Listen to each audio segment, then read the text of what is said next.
नमस्कार। दोपहर समाचार में आपका स्वागत है।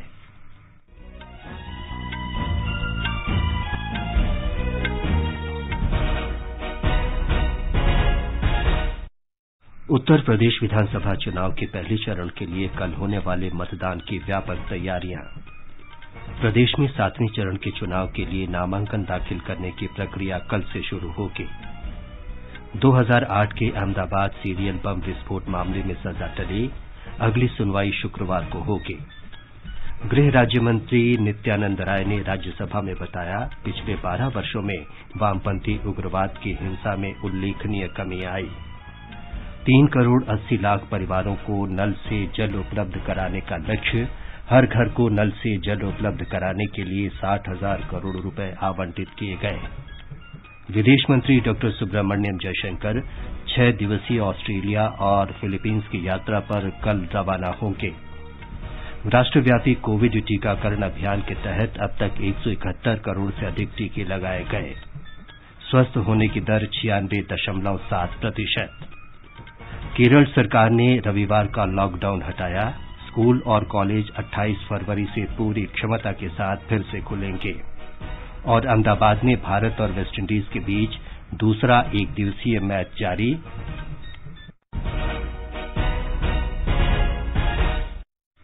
दोपहर समाचार में नईम अख्तर के साथ मैं विमलेंदु पांडे। कोरोना वायरस के नए स्वरूप ओमिक्रॉन को देखते हुए आपसे अपील है कि सतर्क रहें और पूर्ण टीकाकरण कराएं। 15 से 18 वर्ष के किशोरों और अन्य लोगों के टीकाकरण में भी मदद करें। सुरक्षित रहने के लिए कृपया 3 सरल उपायों का पालन अवश्य करें। मास्क पहनें, 2 गज की सुरक्षित दूरी बनाए रखें और हाथ और चेहरा साफ रखें। कोविड से संबंधित किसी भी जानकारी और मार्गदर्शन के लिए राष्ट्रीय हेल्पलाइन नंबर 011-2397-8046 और 1075 पर संपर्क करें। देश के 75वें स्वतंत्रता दिवस के उपलक्ष्य में आजादी का अमृत महोत्सव के अंतर्गत सरकार अनेक गतिविधियों का आयोजन कर रही है। इस अवसर को जन उत्सव के रूप में मनाते हुए आकाशवाणी समाचार ने स्वतंत्रता संग्राम और उसके गौरवशाली इतिहास पर विशेष प्रश्नोत्तरी कार्यक्रम शुरू किया है। प्रत्येक सोमवार और मंगलवार को समाचार प्रभात में प्रसारित होने वाला ये क्विज 15 अगस्त 2022 तक जारी रहेगा। भारतीय डाक विभाग अमृत महोत्सव क्विज में आकाशवाणी समाचार के साथ सहयोगी के रूप में शामिल है। कल के अमृत महोत्सव क्विज का प्रश्न था, उस महान स्वतंत्रता सेनानी का नाम बताएं जो त्रावणकोर की झांसी की रानी के नाम से विख्यात थीं। इस प्रश्न का सही उत्तर है अकम्मा चेरियन।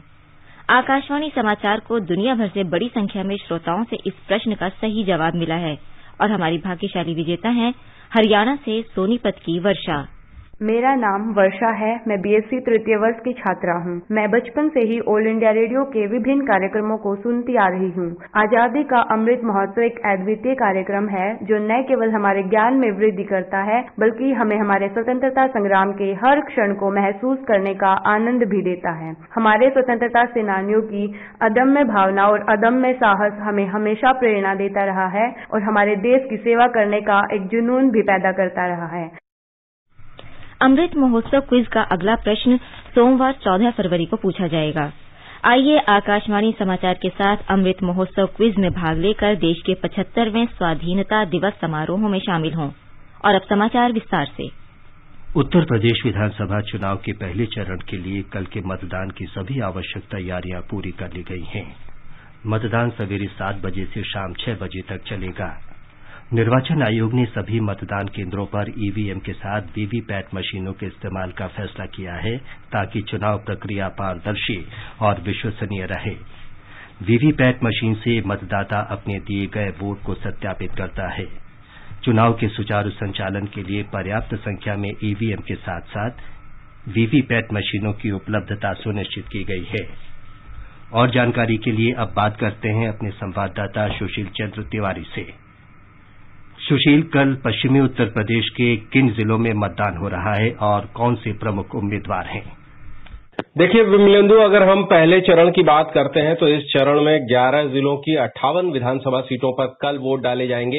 ये सभी जिले पश्चिमी उत्तर प्रदेश में आते हैं और इसमें से जो 9 सीटें हैं वो अनुसूचित जाति के लिए आरक्षित हैं। अगर हम जिलों की बात करें तो अलीगढ़, मथुरा, मेरठ, बुलंदशहर, गाजियाबाद, हापुड़, बागपत, शामली, मुजफ्फरनगर, इन जिलों में कल वोट पड़ेंगे। और अगर हम हाई प्रोफाइल सीटों की बात करें, वीआईपी सीटों की बात करें, तो सरकार के लगभग 9 मंत्री ऐसे हैं जो इन राजनीतिक किस्मत का फैसला जो है वो कल मतदाता करेंगे। इनमें थाना भवन विधानसभा सीट है, वहां से प्रदेश के जो गन्ना मंत्री हैं सुरेश राणा वो चुनाव लड़ रहे हैं। मथुरा शहर से जो ऊर्जा मंत्री हैं, पावर मिनिस्टर हैं, वो श्रीकांत शर्मा चुनाव लड़ रहे हैं। दिनेश खटीक हस्तिनापुर से, मेरठ से चुनाव लड़ रहे हैं। अतुल गर्ग गाजियाबाद से चुनाव लड़ रहे हैं। इसके अलावा प्रदेश के एक और मंत्री प्रदेश सरकार के कपिल देव अग्रवाल हैं, वो मुजफ्फरनगर से चुनाव लड़ रहे हैं। तो कई सारे बड़े नेता हैं जिनकी किस्मत का फैसला कल मतदाता करेंगे। सुशील, विपक्षी दलों के कौन से प्रमुख नेता चुनाव मैदान में हैं? अगर हम विपक्षी दलों की बात करें तो सभी प्रमुख विपक्षी दल हैं, उन्होंने भी इस पहले चरण के चुनाव में अपने उम्मीदवार खड़े किए हैं। आम आदमी party, AIMIM, Azad Samaj party, Congress, Sapa और राष्ट्रीय लोकदल का भी गठबंधन है। बहुजन समाज पार्टी पहले चरण में उसने सभी सीटों पर उम्मीदवार खड़े किए हैं और माना जाता है कि पश्चिम में बसपा का संगठन काफी ज्यादा मजबूत है। बसपा से ही एक कैंडिडेट है के शुक्ला, जो कि वर्तमान सरकार में मंत्री अतुल गर्ग को चुनौती दे रहे हैं गाजियाबाद सीट पर। किठौर मेरठ की सीट है, वहां से शाहिद मंजूर हैं जो समाजवादी पार्टी और राष्ट्रीय लोकदल के कैंडिडेट हैं। सतवीर त्यागी मेरठ से लड़ रहे हैं इन्हीं अलायंस के कैंडिडेट के तौर पर। कांग्रेस ने मॉडल और फिल्म अभिनेत्री अर्चना गौतम को खड़ा किया है। इसके अलावा वो हस्तिनापुर से लड़ रही हैं। इसके अलावा अपने जिलाध्यक्ष कांग्रेस के जो मेरठ के हैं अवनीश काजला, वो कैंट सीट से खड़े हुए हैं। अगर हम और दूसरे उम्मीदवारों की बात करें तो बागपत से अहमद हमीद हैं जो कि समाजवादी पार्टी और RLD के कैंडिडेट हैं। रफीक अंसारी हैं, वो मेरठ से लड़ रहे हैं इसी गठबंधन की तरफ से। तो तमाम विपक्षी पार्टियों ने भी मजबूत उम्मीदवार खड़े किए हैं और कुल मिलाकर मुकाबला दिलचस्प होने जा रहा है। जी विमलेंदु। कोविड को देखते हुए मतदान की तैयारियां कैसी हैं? देखिए विमलेंदु, चुनाव आयोग अपनी तरफ से पुरजोर कोशिश कर रहा है कि न केवल निष्पक्ष चुनाव हो बल्कि ये कोरोना मुक्त चुनाव भी हो।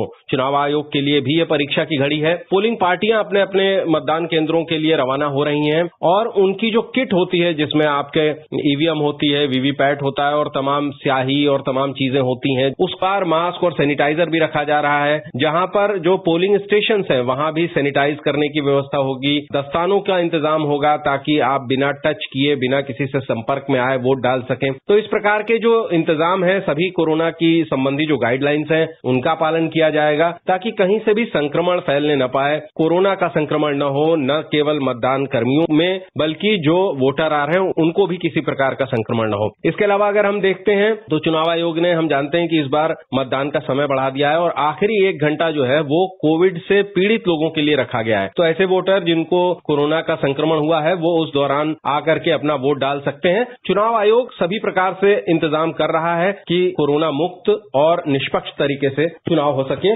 और जनता भी सुरक्षित रहे अपने मताधिकार का प्रयोग करने के साथ ही। धन्यवाद। ये थे हमारी संवाददाता सुशील चंद्र तिवारी। उत्तर प्रदेश में दूसरे चरण के चुनाव के लिए 55 विधानसभा सीटों के लिए 586 उम्मीदवार मैदान में हैं। तीसरे चरण के चुनाव में बहुकोणीय मुकाबला होने की स्थिति बन गई है। इस चरण की 59 सीटों के लिए 627 उम्मीदवार मैदान में हैं। एटा, महरौनी और महोबा सहित 3 सीटों के लिए अधिकतम 15, जबकि करहल सीट के लिए न्यूनतम 3 उम्मीदवार मैदान में हैं। राज्य में चौथे चरण के लिए 59 विधानसभा सीटों पर 624 उम्मीदवार मैदान में हैं। सवाजपुर के लिए अधिकतम 15 उम्मीदवार मैदान में हैं। उत्तर प्रदेश के 5वें चरण और मणिपुर में पहले चरण के लिए कल तक उत्तर प्रदेश में 965 और मणिपुर में 176 नामांकन दाखिल किए गए। आज पर्चों की जांच की जा रही है। 11 फरवरी तक नाम वापस लिए जा सकते हैं। 27 फरवरी को मतदान होगा। उत्तर प्रदेश में छठे चरण के मतदान के लिए नामांकन दाखिल करने की प्रक्रिया चल रही है। उत्तर प्रदेश में 7वें और अंतिम चरण के चुनाव के लिए नामांकन दाखिल करने की प्रक्रिया कल अधिसूचना जारी होने के साथ शुरू हो जाएगी। राज्य में 7वें चरण का मतदान 7 मार्च को 9 जिलों के 54 विधानसभा क्षेत्रों में होगा, जिसमें 11 सीटें अनुसूचित जाति के लिए और 2 अनुसूचित जनजाति के लिए सुरक्षित हैं। 17 तारीख तक नामांकन दाखिल किए जा सकेंगे और 18 फरवरी को नामांकन पत्रों की जांच की जाएगी। 21 फरवरी तक नाम वापस लिए जा सकते हैं। गुजरात में अहमदाबाद की एक विशेष अदालत ने 2008 में सिलसिलेवार विस्फोटों के मामले में सजा सुनाए जाने पर मुकदमे की सुनवाई 11 फरवरी तक स्थगित कर दी है। सवेरे अदालत की कार्यवाही शुरू होने पर बचाव पक्ष के वकील ने अभियुक्तों को सजा सुनाने के लिए 3 सप्ताह का समय मांगा और अदालत से अपील की कि वो अभियुक्तों को सजा सुनाए जाने से पहले उनकी शिक्षा और अन्य पृष्ठभूमि पर गौर करे और उन्हें सुधरने का एक और मौका दे। ये समाचार हमारी वेबसाइट newsonair.com/hindi और हमारे mobile app news on AIR पर भी उपलब्ध हैं। सुनो ना, हाँ? सोच रहा हूँ अपना बिजनेस क्यों न बढ़ा लूं। तो रोका किसने है? हाँ? रोका तो किसी ने नहीं, पर समझ नहीं आ रहा कि मदद किससे मांगूं। मुझसे। तुमसे? तो अच्छा बताओ फिर। आकाशवाणी है ना, मैंने सुना है उसका नेटवर्क देश भर में फैला है। पर उससे मेरा क्या फायदा? देखो, फायदा है, जिस शहर में चाहो विज्ञापन की मदद से उपभोक्ताओं तक पहुंच जाओ। पर अब ये भी तो बता दो कि आकाशवाणी से संपर्क कैसे करूं? बहुत आसान है, मैं बताती हूँ। नंबर नोट करो, 870-001-4242। 870-001-4242। लो अभी फोन लगाता हूँ 870-001-4242 पर।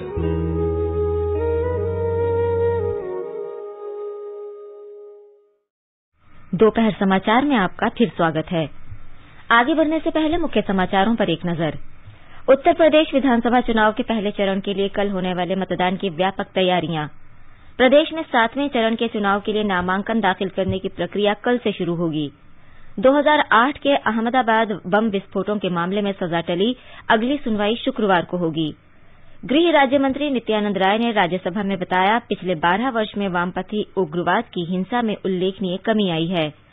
3 करोड़ 80 लाख परिवारों को नल से जल उपलब्ध कराने का लक्ष्य, हर घर को नल से जल उपलब्ध कराने के लिए 60,000 करोड़ रुपए आवंटित किए।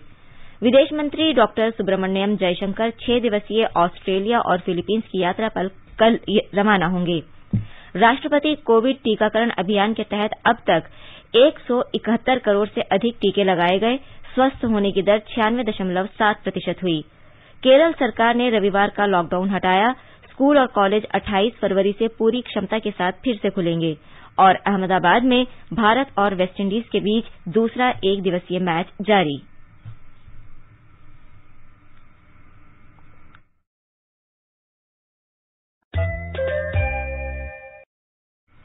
राज्यसभा में वर्ष 2022-23 के केंद्रीय बजट पर आज भी चर्चा जारी है।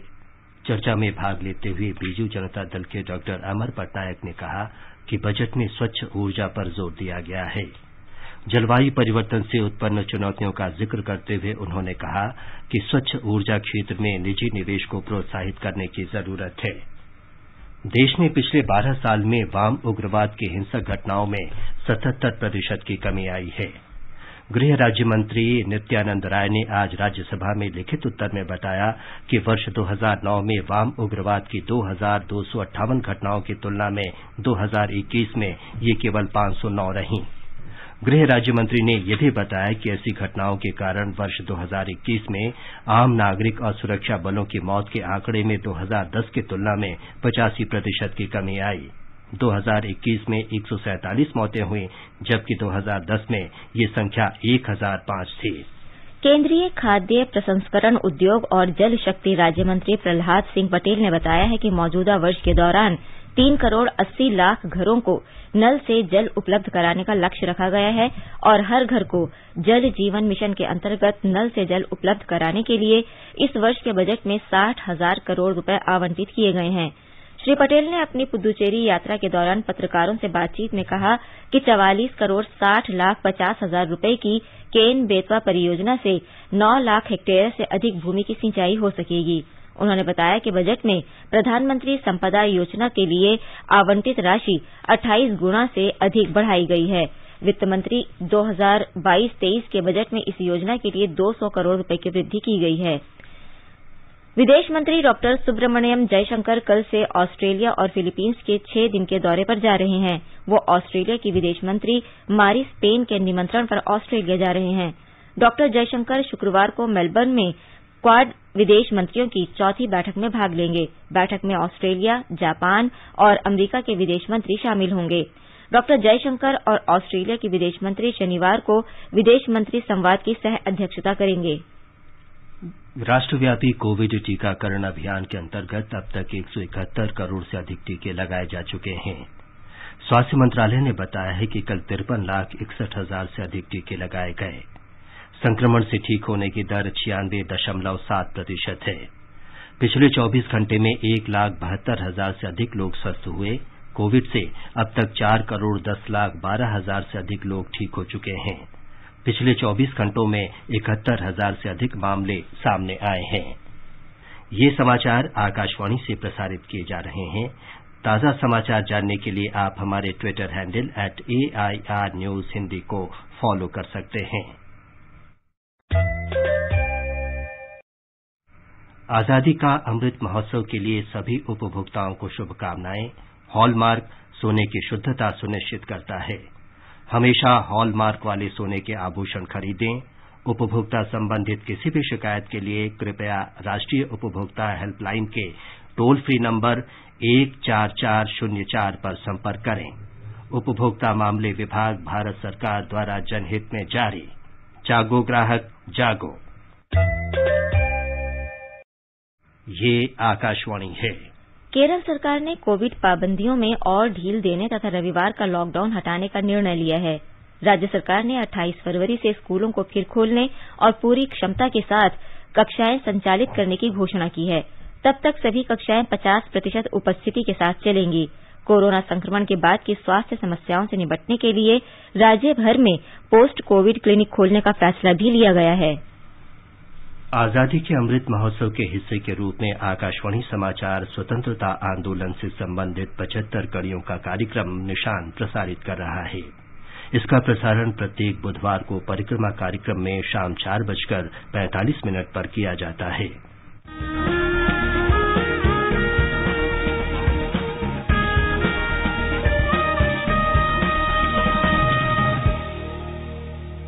स्वाधीनता संग्राम के वे निशान जो साक्षी हैं हमारे सेनानियों के संघर्ष और बलिदान के। आकाशवाणी समाचार ला रहा है विशेष श्रृंखला निशान। हर बुधवार को शाम 4:45 पर कार्यक्रम परिक्रमा में FM गोल्ड 100.1 मेगाहर्ट्ज पर।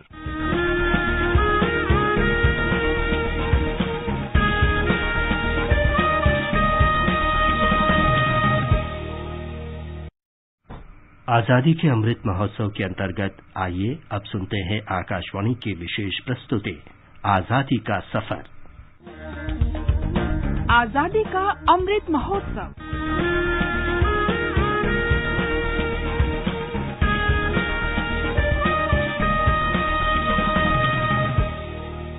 आजादी का सफर आकाशवाणी के साथ। भारत का स्वाधीनता संघर्ष आधुनिक विश्व के महानतम संघर्षों में से एक है। आकाशवाणी से हम आपके लिए रोजाना ला रहे हैं इस संघर्ष की एक झलक।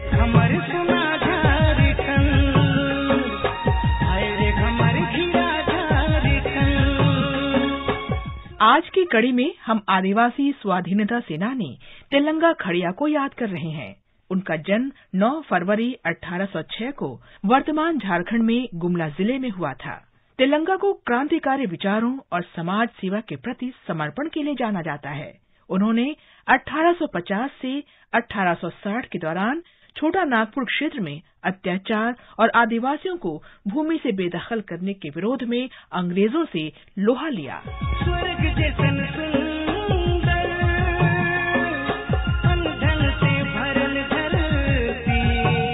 छोटा नागपुर क्षेत्र सदियों से पारंपरिक शासन प्रणाली पढ़ा का पालन करता रहा है। ये लोग प्रायः किसी भी तरह के बाहरी हस्तक्षेप से मुक्त थे, लेकिन 1850 के दशक के दौरान ब्रिटिश शासन में लागू किए गए नियमों के कारण पढ़ा व्यवस्था बाधित हो गई। आदिवासियों को अपनी उस जमीन पर राजस्व यानी माल गुजारी का भुगतान करने को विवश किया गया जिस जमीन पर वे सदियों से खेती करते आ रहे थे। तेलंगा ने लोगों को जागरूक कर एकजुट करना शुरू किया। उन्होंने कई गांवों में ज्यूरी पंचायतें बनाई जो ब्रिटिश शासन के समानांतर स्वशासन करने लगी। तेलंगा ने करीब 1,500 लोगों की सेना बनाई जिन्होंने लड़ाई की छापामार शैली अपनाई। वे अंग्रेजों, उनके बिचौलियों और ब्रिटिश शासन के प्रत्येक ठिकाने पर हमले करने लगे। अंग्रेज इस विद्रोह को किसी भी कीमत पर कुचलना चाहते थे। लेकिन तेलंगा खड़िया अत्यधिक सतर्क रहते थे और जंगलों में रहते हुए सभी गतिविधियों पर नियंत्रण रखते थे। लेकिन एक बार जब तेलंगा ग्राम ज्यूरी पंचायत की बैठक में व्यस्त थे तो जमींदार के एजेंट ने ये सूचना अंग्रेजों तक पहुंचा दी और अंग्रेजों ने तेलंगा को गिरफ्तार कर लिया। उन्हें लोहरदग्गा जेल भेजा गया। इसके बाद तेलंगा को कलकत्ता जेल भेज दिया गया, जहां उन्होंने 18 वर्ष की सजा काटी।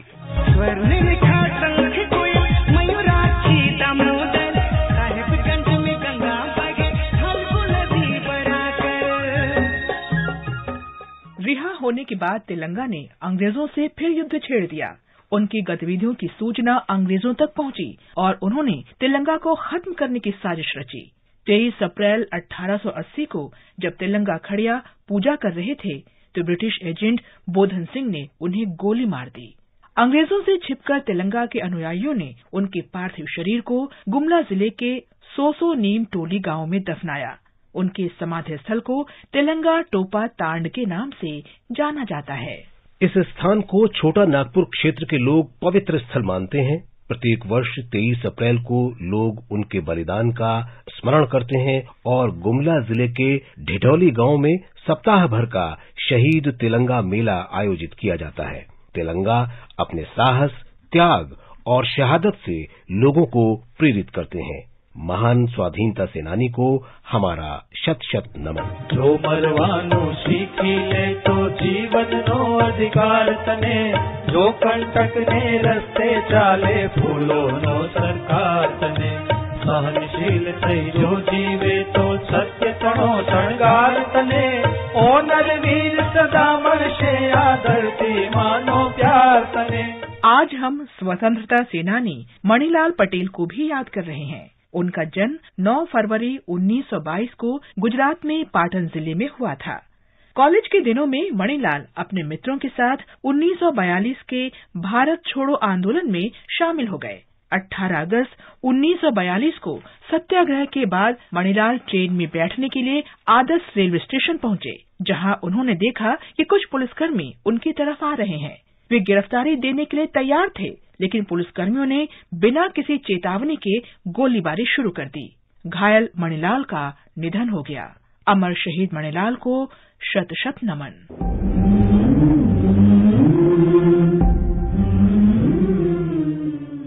इसके साथ ही आजादी का सफर आकाशवाणी के साथ की ये कड़ी संपन्न होती है। कल फिर मिलेंगे नई कड़ी के साथ।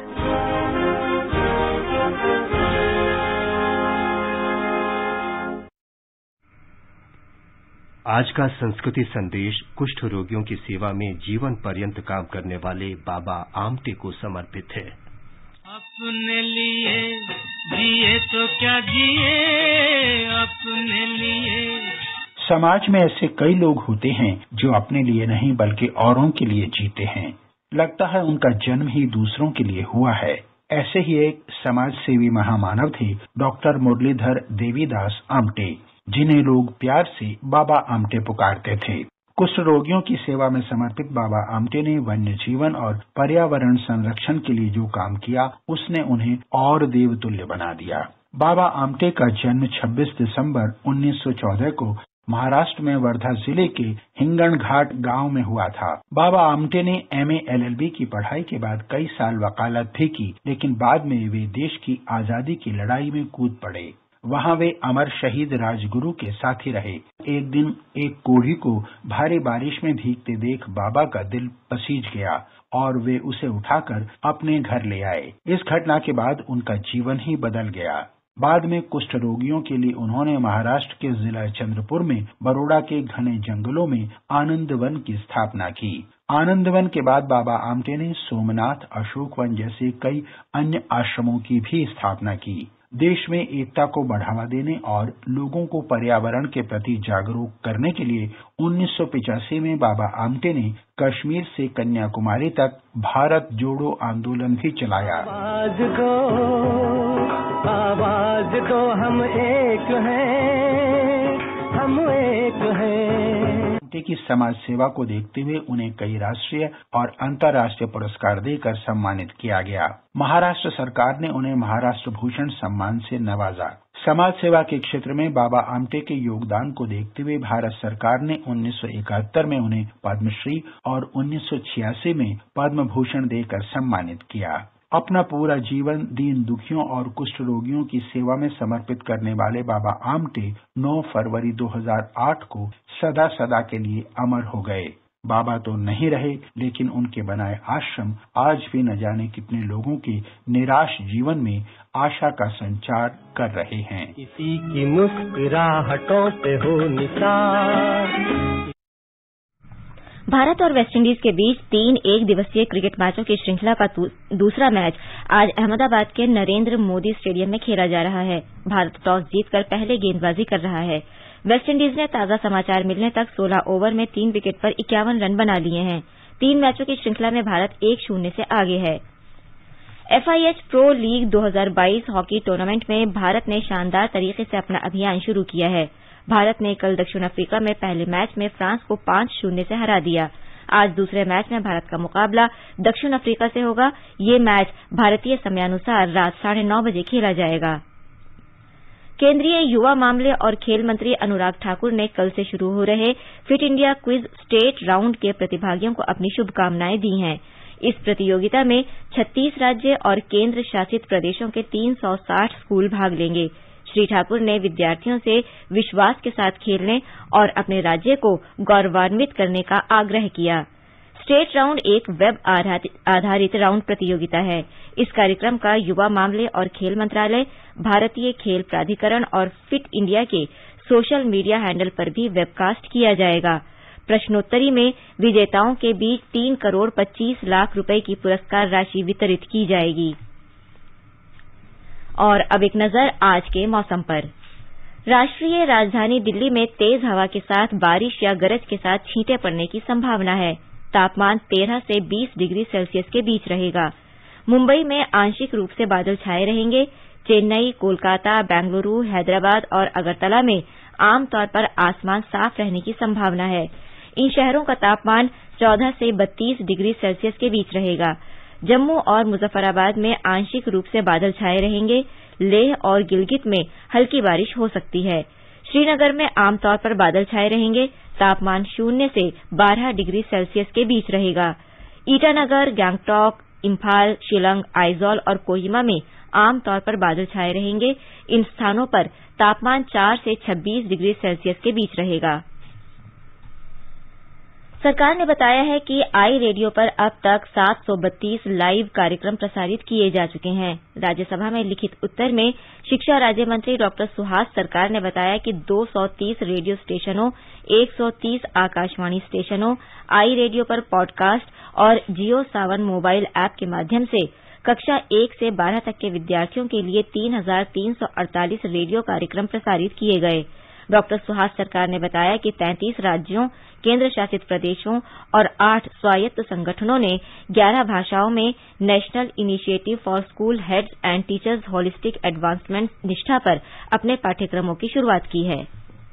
अंत में मुख्य समाचार एक बार फिर। उत्तर प्रदेश विधानसभा चुनाव के पहले चरण के लिए कल होने वाले मतदान की व्यापक तैयारियां। प्रदेश में 7वें चरण के चुनाव के लिए नामांकन दाखिल करने की प्रक्रिया कल से शुरू होगी। वर्ष 2008 के अहमदाबाद बम विस्फोटों के मामले में सजा टली, अगली सुनवाई शुक्रवार को होगी। गृह राज्य मंत्री नित्यानंद राय ने राज्यसभा में बताया, पिछले 12 वर्षों में वामपंथी उग्रवाद की हिंसा में उल्लेखनीय कमी आई। 3 करोड़ 80 लाख परिवारों को नल से जल उपलब्ध कराने का लक्ष्य, योजना के लिए 60,000 करोड़ रुपए आवंटित किए गए। विदेश मंत्री डॉक्टर सुब्रमण्यम जयशंकर 6 दिवसीय ऑस्ट्रेलिया और फिलीपींस की यात्रा पर कल रवाना होंगे। राष्ट्रव्यापी कोविड टीकाकरण अभियान के तहत अब तक 171 करोड़ से अधिक टीके लगाए गए।